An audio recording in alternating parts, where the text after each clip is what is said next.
Hello students 10+2 biology ਦੀ online class ਵਿੱਚ ਤੁਹਾਡਾ ਸਭ ਦਾ ਇੱਕ ਵਾਰ ਫੇਰ ਸਵਾਗਤ ਹੈ। ਬੇਟਾ ਤੁਸੀਂ ਸਾਰੇ ਜੁੜੇ ਹੋਏ ਹੋ ਸਾਡੇ ਨਾਲ YouTube ਚੈਨਲ ਲਰਨਰਸ ਬੋਹਾ ਤੇ। ਇਸ ਚੈਨਲ ਦੇ ਥਰੂ ਅਸੀਂ ਲਗਾਤਾਰ ਬਾਇਓਲੋਜੀ ਸਬਜੈਕਟ ਦੇ ਨਾਲ ਰਿਲੇਟਡ ਅਲੱਗ-ਅਲੱਗ ਟੌਪਿਕਸ ਕਰ ਰਹੇ ਹਾਂ। ਹੁਣ ਕਿਉਂਕਿ ਅਸੀਂ ਆਪਣੀ ਲਾਸਟ ਯੂਨਿਟ ਦੇ ਉੱਤੇ ਪਹੁੰਚ ਚੁੱਕੇ ਹਾਂ, ਸੋ ਸਾਡੀ ਲਾਸਟ ਯੂਨਿਟ ਜਿਹੜੀ ਹੈਗੀ ਇਸ ਦਾ ਚੈਪਟਰ ਅਸੀਂ ਕਰ ਰਹੇ ਹਾਂ ਆਰਗੈਨਿਜ਼ਮਸ ਐਂਡ ਪੋਪੂਲੇਸ਼ਨ। ਆਰਗੈਨਿਜ਼ਮ ਐਂਡ ਪੋਪੂਲੇਸ਼ਨ ਦੇ ਵਿੱਚ ਬੇਟਾ ਅਸੀਂ ਇੱਕ ਲੈਕਚਰ ਆਲਰੇਡੀ ਤੁਸੀਂ ਪੜ੍ਹ ਚੁੱਕੇ ਹੋ, ਜਿਹਦੇ ਵਿੱਚ ਅਸੀਂ ਆਰਗੈਨਿਜ਼ਮ ਨੂੰ ਉਸ ਦੇ এনवायरमेंट ਦੇ ਅਕੋਰਡਿੰਗਲੀ ਵੇਖਿਆ ਕਿ ਉਸ ਦੇ ਕਿਹੜੇ-ਕਿਹੜੇ ਏਬਾਇਓਟਿਕ ਫੈਕਟਰਸ ਹੈਗੇ ਨੇ এনवायरमेंट ਦੇ, ਜਿਨ੍ਹਾਂ ਦੇ ਵਿੱਚ ਅਸੀਂ ਦੇਖਿਆ ਕਿ ਕਿਸ ਤਰੀਕੇ ਨਾਲ ਟੈਂਪਰੇਚਰ ਅਲੱਗ-ਅਲੱਗ ਹੋਣ ਦੇ ਨਾਲ ਆਰਗੈਨਿਜ਼ਮਸ ਦੇ ਵਿੱਚ ਡਾਇਵਰਸਿਟੀ ਆ ਜਾਂਦੀ ਹੈ, ਕਿਸ ਤਰੀਕੇ ਨਾਲ ਲਾਈਟ ਦੇ ਅਕੋਰਡਿੰਗਲੀ ਆਰਗੈਨਿਜ਼ਮਸ ਅਲੱਗ-ਅਲੱਗ ਤਰੀਕੇ ਨਾਲ ਅਡਾਪਟਡ ਹੈਗੇ ਹੈ, किस तरीके वाटर के अकॉर्डिंगली ऑर्गेनिजम्स के विच अडेप्टेशनस होंदियां ने। सो असीं कुछ के इस तरह के एबायोटिक फैक्टर्स स्टडी किए है तो उहदे विच असीं वेखिया कि बहुत ज़्यादा डाइवर्सिटी आ जाती है। एक पासे साडे कोले अर्थ के उत्ते इहो जिहा हैबिटेट हुंदा है जिथे टैंपरेचर बहुत ज़्यादा घट है, तो एक पासे एक्सट्रीमली हाई टैंपरेचर वाले भी साडे कोले हैबिटेट्स हैगे है। बिल्कुल उस तरीके नाल ही असीं जदों वाटर की गल कीती, साडे कोले सलाइन वाटर के भी हैबिटेट हैगे है, फ्रैश वाटर के भी हैबिटेट हैगे है। इस तरीके असी लाइट की जो गल की है, असी देखिए कि बहुत सारे हैबिटेट्स इहो जिहे जिथे लाइट बहुत घट टाइम के लिए जाती है, जो कि कुछ हैबिटेट्स के लाइट जी हैगी दिन के ज़्यादातर टाइम लाइट रही है। सो जो साढ़े को एनवायरमेंटल फैक्टर्स इस तरह के वेरीएबल एनवायरमेंटल फैक्टर्स हैगे है, तो साढ़े माइंड के किते ना किते क्वेश्चन यही जरूर आना चाहिए कि जिहड़े ऑर्गेनिजम्स हैगे वो अपने आप को इन्हां एनवायरमेंटल कंडीशनस के अकॉर्डिंगली किस तरीके अडेप्ट करते हैं कि ऑर्गेनिजम्स अपने आप दे विच कुछ चेंजेस लैके आउंदे। मेरे कहने का मतलब कि एक सलाइन एनवायरमेंट दे विच रहन वाली फिश हैगी है ते एक जिहड़ी मैरीन फिश है ते एक फ्रैश वाटर फिश है, कि इन्हां दी फिजियोलॉजी दे विच कोई फर्क होएगा जां कि जिहड़ा हैगा एक साडे कोल पोलर बीयर है जिहड़ा कि बहुत ज़्यादा ठंड दे विच रह रहा है, जां एक पासे डेजर्ट दे विच रहन वाले एनीमल्स हैगे ने, कि उन्हां दी इंटरनल बॉडी फिजियोलॉजी दे विच कुछ फर्क होएगा। वो सारे जिहड़े टॉपिक्स हैगे ने बेटा, वो साडा अज दा जो टॉपिक है that is response to abiotic factors, कि जिहड़े एनीमल्स हैगे ने वो किवें ऑर्गेनिजम्स हैगे मे बी प्लांट और मे बी एनीमल्स, वो किस तरीके नाल जिहड़े एबायोटिक फैक्टर्स हैगे ने लाइट टैंपरेचर वाटर, इन्हां एबायोटिक फैक्टर्स नूं किस तरीके नाल वो रिस्पॉन्ड करदे हैं। तो इन्हां सारे फैक्टर्स बारे बेटा असीं अज दे इस लैक्चर दे विच पढ़ना है।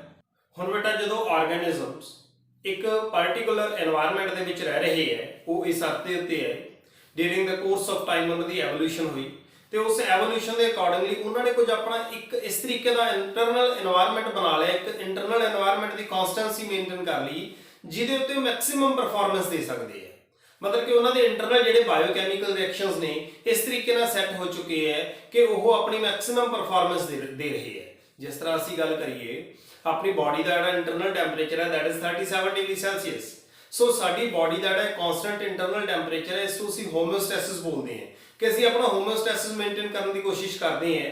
जो बाहर बहुत ज़्यादा ठंड हो जाती है, जिस तरह हम ठंड के दिन हैगे ने, तुसीं देखते हो कि external temperature 2 degree Celsius 3 degree Celsius तक भी पहुँच जाता है, बट समहाउ असीं अपने बॉडी का internal temperature 37 degree Celsius maintain करने की कोशिश करते हैं। बिल्कुल इस तरीके नाल जो गर्मी बहुत ज़्यादा पै जाती है, एक्सटर्नल टैंपरेचर 45-47 डिग्री सैल्सीयस तक भी चला जाता है। साडियां पंजाब दी कंडीशनस की गल करिए, इत्थे भी इन्ना टैंपरेचर पहुँच जाता है, तो उही जिहियां कंडीशनस दे विच असीं अपना इंटरनल टैंपरेचर मेनटेन करने की कोशिश करते हैं। मीनस टू से असीं आपां होमियोस्टैसिस बना के रखते हैं, क्योंकि सानू पता है कि साडी बॉडी के जिहड़े बायोकैमिकल रिएक्शंस हैगे है वो 37 डिग्री सैल्सीयस दे उत्ते अपनी बेस्ट परफॉर्मेंस दे सकते हैं। उस टैंपरेचर के उत्ते साडी बॉडी की एफिशिएंसी मैक्सिमम हैगी है। सो एफिशिएंसी नूं मैक्सिमाइज करने के लिए असीं की करांगे, अपना इंटरनल टैंपरेचर मेनटेन करने की कोशिश करांगे। तो उहदे लई असीं करदे की है, जो हुण ठंड बहुत ज़्यादा है तो तुसीं की करदे हो, असीं हीटर लगा लैंदे हैं, असीं ब्लैंकट ले लैंदे हैं, असीं गर्म कपड़े पा लैंदे हैं। इहो जिहे तरीके नाल असीं अपना इंटरनल टैंपरेचर भी मेनटेन करने की कोशिश करते हैं। बिल्कुल उस तरीके नाल जो गर्मी बहुत ज़्यादा पै जाती है तो असीं एयर कंडीशनस यूज़ करते हैं, ताकि साडी बॉडी जिहड़ी हैगी है मैक्सिमम तरीके नाल काम कर सके, साडे बायोकैमिकल रिएक्शंस एफिशिएंट तरीके नाल वर्क कर सकन।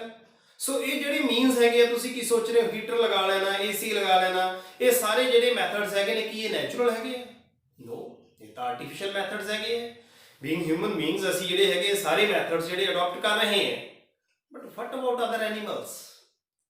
ਉਹਨਾਂ ਦਾ ਕਿ ਉਹਨਾਂ ਕੋਲੇ ਇਹ ਸਾਰੇ ਮੈਕੈਨਿਜ਼ਮਸ ਹੈਗੇ, ਬਟ ਫਿਰ ਵੀ ਉਹ ਆਪਣੇ ਆਪ ਨੂੰ ਮੇਨਟੇਨ ਕਰ ਰਹੇ ਆ ਨਾ, ਉਹ ਕਿਸੇ ਨਾ ਕਿਸੇ ਤਰੀਕੇ ਨਾਲ ਆਪਣੇ ਆਪ ਨੂੰ ਉਸ এনवायरमेंट ਦੇ ਵਿੱਚ ਬਚਾ ਕੇ ਰੱਖ ਰਹੇ ਹੈ। ਉਹ ਵੀ ਤਾਂ ਇੰਟਰਨਲ ਟੈਂਪਰੇਚਰ ਮੇਨਟੇਨ ਕਰ ਰਹੇ ਵਿਦਆਊਟ ਯੂਜ਼ਿੰਗ ਏਸੀ ਔਰ ਵਿਦਆਊਟ ਯੂਜ਼ਿੰਗ ਰੂਮ ਹੀਟਰ। ਤਾਂ ਉਹ ਸਾਰੇ ਜਿਹੜੇ ਮੈਥਡਸ ਹੈਗੇ ਆ ਬੇਟਾ, ਉਹ ਹੀ ਸਾਡਾ ਅੱਜ ਦਾ ਟੌਪਿਕ ਹੈਗਾ ਕਿ ਕਿਵੇਂ ਅਸੀਂ ਐਕਸਟਰਨਲ ਫੈਕਟਰਸ ਨੂੰ ਰਿਸਪੌਂਡ ਕਰਦੇ ਹਾਂ। ਜਿਹੜੇ ਏਬਾਇਓਟਿਕ ਫੈਕਟਰਸ ਨੇ, ਉਹਨਾਂ ਏਬਾਇਓਟਿਕ ਫੈਕਟਰਸ ਦੇ ਪ੍ਰਤੀ ਸਾਡਾ ਕਿਹੋ ਜਿਹਾ ਰਿਸਪੌਂਸ ਰਹਿੰਦਾ ਹੈ। ਤਾਂ ਜਦੋਂ ਅਸੀਂ ਉਸ ਰਿਸਪੌਂਸ ਦੀ ਗੱਲ ਕਰਦੇ ਹਾਂ ਤਾਂ ਸਾਡੇ ਕੋਲੇ ਬੇਟਾ 4 ਤਰ੍ਹਾਂ ਦੇ ਆਪਸ਼ਨਸ ਆ ਜਾਂਦੀਆਂ, ਜਾਂ ਅਸੀਂ ਕਹਿ ਸਕਦੇ ਹਾਂ ਕਿ 4 ਤਰੀਕੇ ਦੇ ਮੈਥਡਸ ਹੈਗੇ ਹੈ ਜਿਨ੍ਹਾਂ ਮੈਥਡਸ ਦੇ ਨਾਲ ਅਸੀਂ ਇਹਨਾਂ ਐਕਸਟਰਨਲ এনवायरमेंट्स ਨੂੰ ਰਿਸਪੌਂਡ ਕਰਦੇ ਹਾਂ। ਇੱਕ ਤਾਂ ਹੁੰਦੇ ਆ ਬੇਟਾ ਆਰਗੈਨਿਜ਼ਮ ਜਿਹੜੇ ਰੈਗੂਲੇਟਰਸ ਨੇ, ਕਨਫਰਮਰਸ ਹੈਗੇ ਹੈ, ਦੈਨ ਸਾਡੇ ਕੋਲੇ ਮਾਈਗ੍ਰੇਸ਼ਨ ਆ ਜਾਂਦੀ ਹੈ, ਦੈਨ ਟੈਂਪਰੇਰੀ ਸਸਪੈਂਡਿੰਗ ਦ ਸਿਚੁਏਸ਼ਨਸ। ਸੋ ਇਹ 4 ਜਿਹੜੇ ਟੌਪਿਕਸ ਹੈਗੇ ਨੇ ਬੇਟਾ, ਇਹ ਅਸੀਂ ਇਸ ਦੇ ਅੰਡਰ ਸਭ ਟੌਪਿਕਸ ਇਸ ਦੇ ਵਿੱਚ ਪੜ੍ਹਨੇ ਹੈ। ਸਾਡੇ ਮੇਨ ਟੌਪਿਕ ਦੇ ਵਿੱਚ ਜਿਹੜਾ ਟੌਪਿਕ ਹੈਗਾ ਸਾਡਾ response to the external environment. So let's start today's topic, response to external environment. So ਬੇਟਾ ਅਸੀਂ responses to abiotic factors ਪੜ੍ਹ ਰਹੇ ਹਾਂ ਕਿ ਕਿਸ ਤਰੀਕੇ ਨਾਲ ਆਰਗੈਨਿਜ਼ਮ ਰਿਸਪੌਂਡ ਕਰਦੇ ਹੈ। ਇਸ ਦੇ ਵਿੱਚ ਸਭ ਤੋਂ ਪਹਿਲਾਂ ਅਸੀਂ ਗੱਲ ਹੋਮਿਓਸਟੈਸਿਸ ਦੀ ਕੀਤੀ ਹੈ। Means to say despite of the varying external conditions organism ਕਿਵੇਂ ਆਪਣਾ ਇੰਟਰਨਲ এনवायरमेंट ਕਾਂਸਟੈਂਟ ਮੇਨਟੇਨ ਕਰਕੇ ਰੱਖਦੇ ਆ, ਉਸ ਚੀਜ਼ ਨੂੰ ਅਸੀਂ ਹੋਮਿਓਸਟੈਸਿਸ ਕਹਿੰਦੇ ਹਾਂ। ਤੇ ਹੋਮਿਓਸਟੈਸਿਸ ਨੂੰ ਮੇਨਟੇਨ ਕਰਨ ਦੇ ਲਈ ਸਾਡੇ ਕੋਲੇ 4 ਤਰ੍ਹਾਂ ਦੇ ਮੈਥਡਸ ਇਹ ਅਡਾਪਟ ਕਰਦੇ ਹੈ। ਸਭ ਤੋਂ ਪਹਿਲਾ ਹੈ ਰੈਗੂਲੇਟ ਕਰਨਾ, ਕਨਫਰਮ, ਮਾਈਗ੍ਰੇਟ ਐਂਡ ਸਸਪੈਂਡ। ਸੋ ਸਭ ਤੋਂ ਪਹਿਲੀ ਗੱਲ ਬੇਟਾ ਅਸੀਂ ਰੈਗੂਲੇਟ ਦੀ ਕਰਦੇ ਹਾਂ। ਰੈਗੂਲੇਟ ਕਰਨ ਦਾ ਮਤਲਬ ਇਹ ਹੁੰਦਾ ਹੈ ਕਿ ਐਕਸਟਰਨਲ ਫੈਕਟਰਸ ਕਿਸ ਤਰੀਕੇ ਦੇ ਮਰਜ਼ੀ ਹੈ, ਪਰ ਅਸੀਂ ਆਪਣਾ ਇੰਟਰਨਲ এনवायरमेंट ਰੈਗੂਲੇਟ ਕਰਕੇ ਰੱਖਣਾ ਹੈ। ਰੈਗੂਲੇਟ ਕਰਨ ਦਾ ਮਤਲਬ ਜਿੰਨਾ ਅਸੀਂ ਹੈ, ਜਿਵੇਂ ਮੈਂ ਗੱਲ ਕੀਤੀ ਕਿ 37 ਹੈ, ਅਸੀਂ ਓਨਾ ਹੀ ਮੇਨਟੇਨ ਕਰਨਾ ਹੈ। ਤਾਂ ਬਟ ਉਹ ਓਨਾ ਜਿਹੜਾ ਮੇਨਟੇਨ ਕਰਨਾ ਹੈਗਾ ਬੇਟਾ, ਉਹ ਅਸੀਂ ਆਰਟੀਫਿਸ਼ੀਅਲ ਮੀਨਸ ਨਾਲ ਨਹੀਂ ਕਰਨਾ। ਉਸ ਦੇ ਲਈ ਜਿਹੜੇ ਸਾਡੇ ਕੋਲ ਨੈਚੁਰਲ ਮੈਥਡਸ ਹੈਗੇ ਨੇ, ਅਸੀਂ ਉਹਨਾਂ ਦੀ ਗੱਲ ਕਰ ਰਹੇ ਹਾਂ। ਸੋ ਰੈਗੂਲੇਟ ਦਾ ਮਤਲਬ it is the maintenance of homeostasis by physiological and behavioural means. It ensure that the constant body temperature, ਮਤਲਬ ਕਿ ਇੱਕ ਤਾਂ ਥਰਮੋ ਰੈਗੂਲੇਸ਼ਨ ਕਰਨੀ ਹੈ, ਇੱਕ ਸਾਡਾ ਜਿਹੜਾ ਆਸਮੋਟਿਕ ਕੰਸਨਟ੍ਰੇਸ਼ਨ ਹੈ ਉਹ ਮੇਨਟੇਨ ਕਰਨੀ ਹੈ, ਆਸਮੋ ਰੈਗੂਲੇਸ਼ਨ। ਜਿਵੇਂ ਪਾਣੀ ਦੇ ਵਿੱਚ ਰਹਿਣ ਵਾਲੇ ਆਰਗੈਨਿਜ਼ਮਸ ਨੇ, ਉਹਨਾਂ ਨੇ ਆਪਣਾ ਆਸਮੋਟਿਕ ਪ੍ਰੈਸ਼ਰ ਮੇਨਟੇਨ ਕਰਨਾ ਹੈਗਾ, ਆਸਮੋਟਿਕ ਕੰਸਨਟ੍ਰੇਸ਼ਨ ਮੇਨਟੇਨ ਕਰਕੇ ਰੱਖਣੀ ਹੈ, ਤਾਂ ਉਸ ਚੀਜ਼ ਨੂੰ ਅਸੀਂ ਆਸਮੋ ਰੈਗੂਲੇਸ਼ਨ ਬੋਲਾਂਗੇ। ਅਸੀਂ ਹਿਊਮਨ ਬੀਇੰਗਸ ਟੈਂਪਰੇਚਰ ਨੂੰ ਮੇਨਟੇਨ ਕਰਦੇ ਹਾਂ, ਹੋਰ ਟੈਰੈਸਟਰੀਅਲ ਆਰਗੈਨਿਜ਼ਮ ਆਪਣਾ ਟੈਂਪਰੇਚਰ ਮੇਨਟੇਨ ਕਰਦੇ ਹੈ, ਤਾਂ ਉਸ ਨੂੰ ਅਸੀਂ ਥਰਮੋ ਰੈਗੂਲੇਸ਼ਨ ਬੋਲਾਂਗੇ। ਸੋ ਜਿਵੇਂ ਬਰਡਸ ਹੋ ਗਏ, ਮੈਮਲਸ ਹੋ ਗਏ, ਬਹੁਤ ਸਾਰੇ ਲੋਅਰ ਇਨਵਰਟੀਬ੍ਰੇਟਸ ਹੋ ਗਏ, ਵਰਟੀਬ੍ਰੇਟਸ ਹੋ ਗਏ, ਇਹ ਸਾਰੇ ਬੇਟਾ thermo regulation as well as osmo regulation ਕਰਦੇ ਹੈ। ਸਭ ਤੋਂ ਪਹਿਲਾਂ ਅਸੀਂ ਬੇਟਾ ਥਰਮੋ ਰੈਗੂਲੇਸ਼ਨ ਦੀ ਗੱਲ ਕਰਦੇ ਹਾਂ। ਅਸੀਂ ਟੈਂਪਰੇਚਰ ਮੇਨਟੇਨ ਕਰਨਾ ਹੈ। ਸੋ ਇੱਥੇ ਜਿਹੜਾ ਹੈਗਾ ਬੇਟਾ ਇਹ ਦਿਖਾਇਆ ਹੋਇਆ ਕਿ ਕਿਸ ਤਰੀਕੇ ਨਾਲ ਗਰਮੀ ਬਹੁਤ ਜ਼ਿਆਦਾ ਹੈ। ਸੋ ਇਸ ਨੂੰ ਬਚਣ ਦੇ ਲਈ ਮੈਂ ਤੁਹਾਨੂੰ ਦੱਸਿਆ ਸੀ ਕਿ ਅਸੀਂ 에ਅਰ ਕੰਡੀਸ਼ਨ ਦੀ ਹੈਲਪ ਲੈਂਦੇ ਹਾਂ, ਬਟ ਉਹ ਆਰਟੀਫਿਸ਼ੀਅਲ ਮੀਨਸ ਹੋ ਗਏ। ਇੱਥੇ ਆਰਟੀਫਿਸ਼ੀਅਲ ਮੀਨਸ ਨਹੀਂ, ਇੱਥੇ ਨੈਚੁਰਲ ਮੀਨਸ ਦੀ ਗੱਲ ਕਰਨੀ ਹੈ।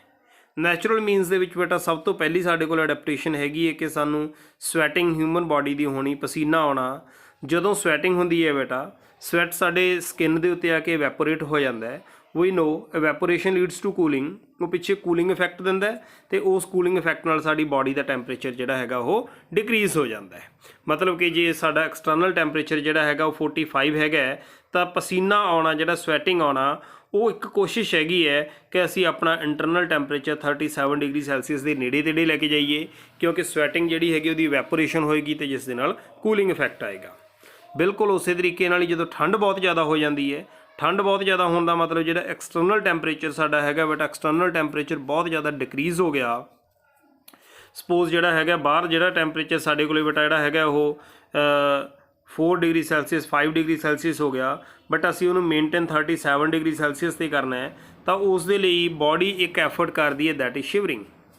ਸ਼ਿਵਰਿੰਗ ਨਾਲ ਕੀ ਹੁੰਦਾ ਹੈ, ਜਦੋਂ ਕਾਂਬਾ ਸਾਨੂੰ ਲੱਗਦਾ ਸ਼ਿਵਰਿੰਗ ਹੁੰਦੀ ਹੈ, ਉਹਦੇ ਨਾਲ ਹੀਟ ਪ੍ਰੋਡਿਊਸ ਹੁੰਦੀ ਹੈ, ਅਤੇ ਹੀਟ ਪ੍ਰੋਡਿਊਸ ਹੋਣ ਦੇ ਨਾਲ ਜਿਹੜਾ ਹੈਗਾ ਸਾਡਾ ਬਾਡੀ ਟੈਂਪਰੇਚਰ ਥੋੜ੍ਹਾ ਇਨਕਰੀਜ਼ ਹੋ ਜਾਂਦਾ ਹੈ। ਸੋ ਇਹ ਹੈਗੀ ਹੈ ਬੇਟਾ ਥਰਮੋ ਰੈਗੂਲੇਸ਼ਨ।